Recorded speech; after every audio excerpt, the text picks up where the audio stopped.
सम्यग्राहित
जन्माद्यस्य यतोऽन्वयातितरतश्चार्थेष्वभिघ्नस्वराट् तेने ब्रह्महृदायादिकवये मुह्यन्ति यं सूरयः तेजो वारिमृदां यथा विनिमयो यत्र त्रिसर्गो मृषा धाम्ना स्वेन सदा निरस्तकुहकं सत्यं परं धीमहि श्रियकान्ताय कल्याणनिधये निधयेऽर्थिनां श्रीवेङ्कटनिवासाय श्रीनिवासाय मङ्गलम् कृते वृषात्रिं वक्षन्ति त्रेतायामञ्जनाचलम् द्वापरे शेषशैलेति कलौ श्रीवेङ्कटाचलम् ಶ್ರೀಗುರುಭ್ಯೋ ನಮಃ.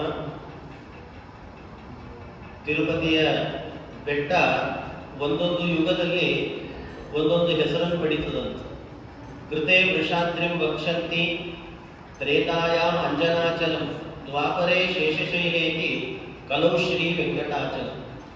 ತಿರುಪತಿ ಶ್ರೀನಿವಾಸನ ಮಹಿಮೆ ಈಗ ಅರ್ಥ ಮಾಡಿಕೊಳ್ಬೇಕಂತ.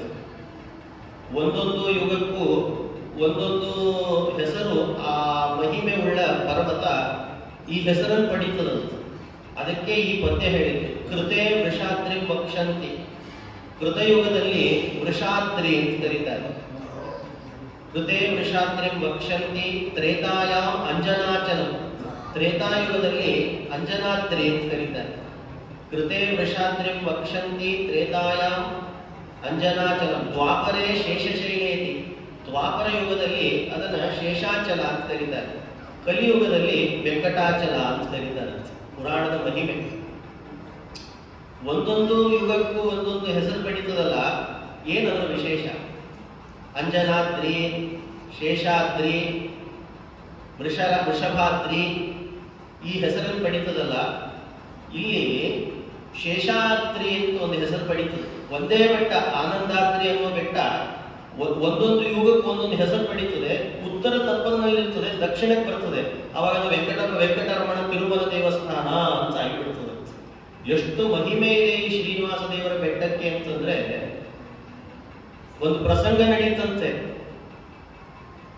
ಮುಖ್ಯ ಪ್ರಾಣ ಹನುಮಂತ ವೈಕುಂಠ ಲೋಕಕ್ಕೆ ಪರಮಾತ್ಮನನ್ನು ನೋಡೋಣ ಅಂತ ಹೊರಟ್ರಂತೆ.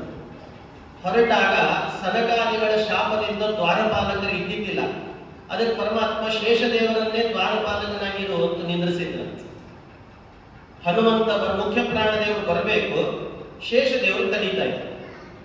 ಒಳಗೆ ಹೋಗ್ಬೇಕು ನಾನು, ಬಿಡು ಅಂತ ಮುಖ್ಯ ಪ್ರಾಣದೇವರು. ಶೇಷದೇವರು ದ್ವಾರಪಾಲಕ ನಾನು, ನಿಂದೇನಾದ್ರೂ ವಿಷಯ ಇದ್ರೆ ನನಗೆ ಹೇಳಿ ಹೋಗ್ಬಿಡು, ನಾನು ತಿಳಿಸ್ತೇನೆ ಪರಮಾತ್ಮನಿಗೆ ಅಂತ ಶೇಷ. ನೋಡಿದ್ರೆ ಹೇಗೆ ಇಂಥ ಒಂದು ಪ್ರಸಂಗ ಬಂತಂತ. ಮುಖ್ಯ ಪ್ರಾಣದೇವರು, ನೀನು ಚಿಕ್ಕವನಿದ್ದಿ, ನಿನಗೆ ಆ ವಿಷಯ ಹೇಳೋದಲ್ಲ, ದೇವರೊಟ್ಟಿಗೆನೆ ಮಾತಾಡ್ಬೇಕಾಗಿದೆ, ನೀ ಸರಿ, ನಾವು ಒಳಗೆ ಹೋಗ್ಬೇಕು ಅಂತ ಮುಖ್ಯ ಪ್ರಾಣದೇವರು. ಶೇಷ ನನಗೆ ಹೇಳಬೇಕು, ಪರಮಾತ್ಮ ನನ್ನ ಮೇಲೆ ಬಹಳ ಪ್ರೀತಿ, ನಾನಂದ್ರೆ ನಾನು, ಪರಮಾತ್ಮ ನನ್ನ ಮೇಲೆ ಮಲಗಿರ್ತಾನೆ, ಅಹಂಕಾರ. ನೋಡಿದ್ರೆ ಹೇಗೆ ಅಹಂಕಾರ ತಡಬಾರದು ಅಲ್ಲಿ ಈ ಕಥೆ ಹೇಳ್ತಾರೆ. ಶೇಷ ನಾನು ಮುಖ್ಯ ಅಂತ ಶೇಷ. ಮುಖ್ಯ ಪ್ರಾಣದೇವರು ತಾ ಮುಖ್ಯ ಅಂತ ಹೇಳಿಲ್ಲ, ನಂದು ಮುಖ್ಯವಾದ ಕೆಲಸ ಇದೆ ಪರಮಾತ್ಮನೊಟ್ಟಿಗೆ, ನಾನು ಮಾತಾಡ್ಲೇಬೇಕು, ಒಳಗೆ ಬಿಡು ಅಂತ ಮುಖ್ಯ ಪ್ರಾಣದೇವರು. ಈ ಗಲಾಟೆ ಒಳಗಿದ್ದ ದೇವರಿಗೆ ಗೊತ್ತಾಯ್ತು. ದೇವರು ಹೊರಗೆ ಬಂದು, ಪರಮಾತ್ಮ ಹೊರಗೆ ಬಂದು ಕೇಳ್ತಾನೆ, ಏನ್ ನಡೀತಾ ಇದೆ ಗಲಾಟೆ, ಏನ್ ನಡೀತಿದೆ ಗಲಾಟೆ ಅಂತ ಕೇಳಿದ ಕ್ಷಣದಲ್ಲೇ ಬಾಗಿಲು ತೆಗೆದಲ್ಲ ಪರಮಾತ್ಮ, ತಪ್ಪ ಕಾಲದಲ್ಲೇ ಮುಖ್ಯ ಪ್ರಾಣದೇವರು ಪಾದಕ್ಕೆ ಎರಗಿಬಿಟ್ರಂತೆ, ನಮಸ್ಕರಿಸಿಬಿಟ್ರು. ಶೇಷ ಮಾತ್ರ ಅಹಂಕಾರ, ನಾನೇ ದೊಡ್ಡವನು, ನನಗಿಂತ ಮಿಗಿಲಾದದ್ದು ಯಾವುದಿಲ್ಲ, ನನ್ನ ಮೇಲೆ ಪರಮಾತ್ಮನ ಪ್ರೀತಿ ಜಾಸ್ತಿ, ಇವನೇ ಚಾಡಿ ಹೇಳಿ ಪ್ರಾರಂಭ ಮಾಡಿದ್ದು. ನೋಡಿದ್ರೆ ಏನ್ ನಡೀತು ಅಂತ ಪರಮಾತ್ಮ ಕೇಳಿದ್ದಲ್ಲ. ಈ ಶೇಷ ನೋಡಿದ ಪರಮಾತ್ಮ, ಏನಿದೆ ವಿಷಯ ಹೇಳು ಅಂದ್ರೆ ಹೇಳ್ತಿಲ್ಲ, ಅಹಂಕಾರ ಪಡಿತಿದ್ದಾನೆ ಮುಖ್ಯ ಪ್ರಾಣ ಅಂತ ಹೇಳಿದ್ರು. ಅವಾಗ ಪರಮಾತ್ಮ ಅಂತ ಒಂದು ಕೆಲಸ ಮಾಡು, ಇಬ್ಬರ ಗಲಾಟೆ ಪರಿಹಾರ ಮಾಡ್ಬೇಕಲ್ಲ, ಅದಕ್ಕೆ ಪರಮಾತ್ಮ ಒಂದು ಉಪಾಯ ಮಾಡಿದ್ದ. ಒಂದು ಕೆಲಸ ಮಾಡು, ಯಾರಿಗೆ ಬಲ ಜಾಸ್ತಿನೋ ಅವರೇ ಶ್ರೇಷ್ಠ ಅಂದ್ಬಿಡ್ತಂತೆ ಪರಮಾತ್ಮ. ಆಯ್ತು, ಹಾಗಾದ್ರೆ ಅಂತ ಬಲ ಜಾಸ್ತಿ ಯಾರೋ ಅವರೇ ಶ್ರೇಷ್ಠ. ಮುಖ್ಯ ಪ್ರಾಣ ಆಯ್ತು ಅಂತ ಪರಮಾತ್ಮ ಏನ್ ಆಜ್ಞೆ ಮಾಡ್ತಾನೋ ಅದನ್ನ ಮಾಡ್ತೀನಿ. ಶೇಷ ಅಂತ ಏನ್ ಮಾಡ್ಲಿ ಹೇಳ್ರಿ, ನಾನು ಏನ್ ಮಾಡ್ಲಿ ಹೇಳ್ರಿ ಅದನ್ನ ಮಾಡ್ತೀನಿ ಇದು ಶೇಷ. ಅದು ಪರಮಾತ್ಮ ಅಂತ, ಇಲ್ಲಿ ಒಂದು ಆನಂದಾದ್ರಿ ಅಂತ ಒಂದು ಬೆಟ್ಟ ಇದೆ, ಅದನ್ನ ಗಟ್ಟಿ ಸುತ್ಕೊಂಡು ಕೂಡು, ಅದನ್ನೇನಾದ್ರೂ ಹನುಮಂತ ಅಲಗಾಡಿಸಿದರೆ ಅವ ಶ್ರೇಷ್ಠ, ಅಲಗಾಡಿಸ್ಲಿಕ್ಕೆ ಬರದೇ ಇದ್ರೆ ನೀ ಶ್ರೇಷ್ಠ ಅಂತ ಪರಮಾತ್ಮ. ಆವಾಗ ಈ ಶೇಷ ಆಯ್ತಾ ನಾನು ಶ್ರೇಷ್ಠ ಅಂತ ಅಹಂಕಾರ ಬೇರೆ ಬಂದಿದೆ. ಹೋಗಿ ಆ ಆನಂದಾದ್ರಿ ಬೆಟ್ಟವನ್ನು ಗಟ್ಟಿಯಾಗಿ ಹಿಡಿದುಕೊಂಡು ವಿಷ ಉತ್ಕಾರ, ಬರೀ ಗಟ್ಟಿ ಹಿಡ್ಕೊಳ್ಳಿಲ್ಲ ಅಂತ ಹತ್ತರಲ್ಲೂ ಬಂದಿರಬಾರ್ದು ಮುಖ್ಯ ಪ್ರಾಣಿದೇವರು ಅಂತ ವಿಷ ಉತ್ಕಾರ ಮಾಡ್ಕೊಂಡು ಕೂತಿದ್ದಂತೆ. ಮುಖ್ಯ ಪ್ರಾಣಿದೇವರಿಗೆ ಎಂಥ ಸಾಮರ್ಥ್ಯ, ಸುಮ್ಮನೆ ಹತ್ರ ಹೋದ್ರಂತೆ ಕಿರುಬೆರಳಿನಿಂದ ಗುಂಡ ಆಡ್ತೇವಲ್ಲ ನಾವೆಲ್ಲ, ಗುಂಡ ಆಡೋದಂತ ಕಿರುಬೆರಳಿನಿಂದ ಒಂದು ಸಲ ಬಡಿದ್ರೆ ಉತ್ತರ ತಪ್ಪಲಿನಲ್ಲಿರುವ ಬೆಟ್ಟ ದಕ್ಷಿಣಕ್ಕೆ ಅಂತ ಈಗೇನ್ ಬೆಟ್ಟ ಕಾಣಿಸ್ತಿದೆಯಲ್ಲ ಅಲ್ಲಿ ಬಂದು ಹತ್ತುಕೊಂಡು ಬೀಳ್ತಿತ್ತಂತೆ ರಭಸದಿಂದ. ಒಂದು ಬಾರಿ ಮೇಲೆ ಎಸದ ಬೆಟ್ಟ ತಳಗ್ ಬೀಳಬೇಕು ಅಂದ್ರೆ ಎಂಥ ರಭಸ ಇರಲಿಕ್ಕಿಲ್ಲ. ಆ ರಭಸದಿಂದ ಬೀಳುವ ಬೆಟ್ಟವನ್ನು ಮುಖ್ಯ ಪ್ರಾಣದೇವರಿಗೆ ಅನಿಸ್ತಂತೆ ಎಲ್ಲಾದರೂ ಶೇಷದೇವರೇ ಮರಣ ಹೊಂದಿಬಿಡ್ತಾರೋ ಏನೋ ಅಂತ ತಾವೇ ಅದನ್ನ ಗಟ್ಟಿ ಇದ್ದ ಬೆಟ್ಟವನ್ನು ಮೃದುವಾಗಿ ನೆಲಕ್ಕೆ ತಿಳಿಸಿದ್ರಲ್ಲ, ಅದೇ ಬೆಟ್ಟ ಇವತ್ತು ಒಂದು ತಿರುಪತಿ, ಅದರ ತುಣುಕೆ ನನ್ನ ಶ್ರೀ ಹುಬ್ಬಳ್ಳಿಯ ನಮ್ಮದಿ ಋತುಂ ಬೆಟ್ಟದ ಶ್ರೀನಿವಾಸ ದೇವರ ಸನ್ನಿಧಾನ ಇರಬಹುದು. ಅಲ್ಲಿ ಬಿತ್ತಲ ಬೆಟ್ಟ ಬಿದ್ದು ಕೂಡಲೇ ಶೇಷದೇವರಿದ್ದಾರಲ್ಲ ಉದ್ಗಾರ ತೆಗೆದಂತೆ, ನಮಸ್ತೆ ವಾಯೋ ತ್ವಮೇವ ಪ್ರತ್ಯಕ್ಷಂ ಬ್ರಹ್ಮಾಸಿ ತ್ವಮೇವ ಪ್ರತ್ಯಕ್ಷಂ ಬ್ರಹ್ಮ ವದಿಷ್ಯಾಮಿ ತ್ವಮೇವ ಪ್ರತ್ಯಕ್ಷಂ ಬ್ರಹ್ಮ ವದಿಷ್ಯಾಮಿ ಋತಂ ವದಿಷ್ಯಾಮಿ ಸತ್ಯಂ ವದಿಷ್ಯಾಮಿ ತನ್ಮಾಮವತು ತದ್ವಕ್ತಾರಮವತು ಅವತು ಮಾಂ ಅಂತ ನಮಸ್ಕಾರ ಮಾಡಿ ಪ್ರಾರಂಭ ಮಾಡಿ. ಮುಖ್ಯ ಪ್ರಾಣ ನೀನೇ ಬ್ರಹ್ಮನ ಸಮಾನ, ನನಗಿಂತ ನೀ ಶ್ರೇಷ್ಠ, ಮೊದಲು ನಿನಗೆ ನಮಸ್ಕಾರ ಅಂತ ಶೇಷದೇವರು ಮುಖ್ಯ ಪ್ರಾಣದೇವರಿಗೆ ನಮಸ್ಕಾರ ಮಾಡಿ ಪರಮಾತ್ಮ ಅಂದ ಗೊತ್ತಾಯ್ತ ಶೇಷ ನಿನಗೆ ಅಂತಂದಂತ ಪರಮಾತ್ಮ. ಇಂತಹ ಬಲ ಮುಖ್ಯ ಪ್ರಾಣದೇವರು. ಯಾರೋ ಕೇಳಿದ್ರಂತ, ಹಾಗಾದ್ರೆ ಶ್ರೇಷ್ಠರಾಗ್ಲಿಕ್ಕೆ ಬಲ ಇದ್ರೆ ಸಾಕ? ಶ್ರೇಷ್ಠರಾದ್ರೆ ಬಲ ಇದ್ರೆ ಸಾಕು. ಅದಕ್ಕೆ ಪರಮಾತ್ಮ ಅಂದ, ಮನುಷ್ಯರಲ್ಲಿ ಯಾರಿಗೆ ಜ್ಞಾನ ಜಾಸ್ತಿಯೋ ಅವರು ಶ್ರೇಷ್ಠ, ದೇವತೆಗಳಲ್ಲಿ ಜ್ಞಾನ ಇದ್ದೇ ಇರ್ತದೆ, ಅದಕ್ಕೆ ಬಲಾಬಲ ಪ್ರಯೋಗ ಮಾಡಿ ಯಾರು ಶ್ರೇಷ್ಠರು ಅಂತ ಪರಮಾತ್ಮ ಈ ಮಾನದಂಡವನ್ನು ತೋರಿಸಿ ಅವತ್ತಿನಿಂದ ಮುಖ್ಯ ಪ್ರಾಣದೇವರೇ ಪ್ರಾರ್ಥನೆ ಮಾಡಿಕೊಂಡ್ರಂತೆ ಪರಮಾತ್ಮನ ಹತ್ರ. ಪರಮಾತ್ಮ ಈ ಬೆಟ್ಟಕ್ಕೆ ಈ ಶೇಷನ ಹೆಸರಿಟ್ಟುಬಿಡು ಅಂತ. ಅದಕ್ಕೆ ಅವತ್ತಿನಿಂದ ಆ ಬೆಟ್ಟಕ್ಕೆ ಶೇಷಾದ್ರಿ ಶೇಷಾದ್ರಿ ಅಂತ. ಹೀಗೆ ಪುರಾಣ ಬಹಳ ಅದ್ಭುತ. ಪುರಾಣ ಪ್ರಿಯ ಪುರಾಣ ಸೇವಾ ಅವಧಾರಯ ಅಂತ ಹೇಳಿದ್ರೆ ಈ ಪುರಾಣವನ್ನು ಇಷ್ಟು ನಿರೂಪಿಸಿ, ಕೃತೆ ವೃಷಾದ್ರಿ ಪಕ್ಷಂತಿ ತ್ರೇತಾಯ ಮಂಜನಾಚಲಂ ದ್ವಾಪರೇ ಶೇಷಚೈನೇತಿ ಕಲೌ ಶ್ರೀ ವೆಂಕಟಾಚಲಂ ಇಷ್ಟು ಹೇಳ್ತಾ ಪುರಾಣ ಪ್ರಿಯ ಪುರಾಣ ಸೇವಾ ಅವಧಾರಯ ಶ್ರೀಕೃಷ್ಣಾರ್ಪಣ.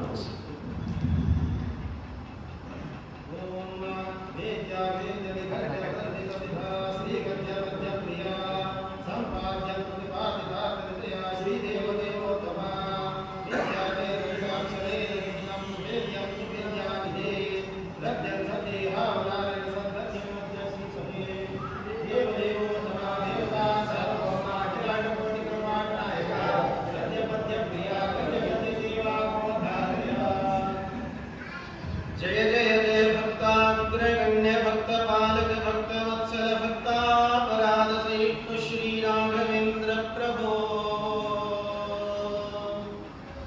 कृतयुगे यस्य तव प्रह्लादस्य भक्तिवशकेन नारायणेन सकललोकाश्चर्यतम नरसिंहरूपेणावतीर्या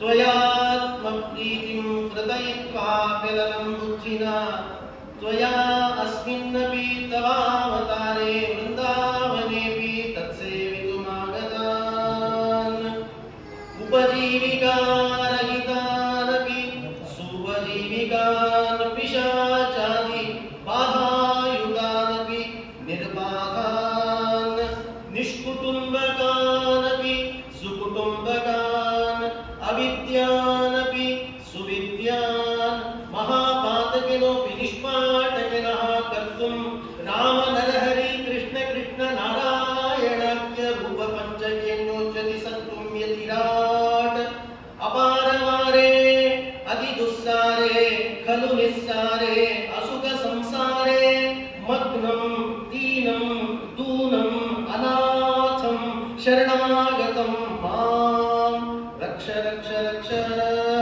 ओम सुस्त. ओम निद्राव्या अष्टलोकपाल विजय श्री देवदेवोत्तमा भक्त्याभिर्जिताष्टकनाथ स्वरूपा पुष्टिप्रद श्रीमते इष्टानन्दकमष्ट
परमात्मा